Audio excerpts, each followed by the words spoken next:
Majukumu tuliopeana leo, dhamana tulizopeana leo ni dhamana za kazi, na si fahari kwamba na mimi ni waziri ikawa ndio fahari ulikotoka, unakokaa na kwengineko. Hapana, tumebeba majukumu ya kwenda kuwatumikia wananchi. Kauli mbiu yetu, kazi na utu, tunasonga mbele. Na ule utu uanze na sisi wenyewe. Sisi wenyewe viongozi, mawaziri, manaibu mawaziri ambao tunakwenda kuwasimamia wengine, utu uanze kwetu sisi. Nadhani mkiangalia neno utu lina maana pana sana.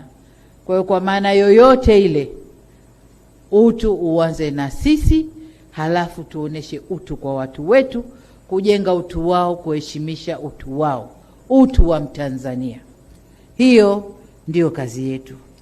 Sasa kwa wale watakaobeba uwaziri kama fahari, nimeapa leo na mimi nimeukwaa na watanijua huko mtaani, basi tunafuatana polepole. Mnakwenda lakini tuko nyuma yenu, tuko migongoni kwenu.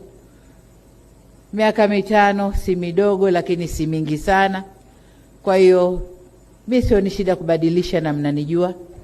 Na kipindi fulani mlishanisema nabadilisha sana. Nikasema ndiyo nabadilisha mpaka nipate yule ambaye atafanya kazi na mimi kwa moyo mkuu na kwa moyo mmoja. Kwa hiyo ndugu zangu mawaziri, kazi yetu hapa kuanzia leo ni kuwajibika kwa wananchi, ni kuwajibika kwa taifa hili, ni kuwajibika kwa nchi yetu Tanzania. Hiyo ndio kazi yetu.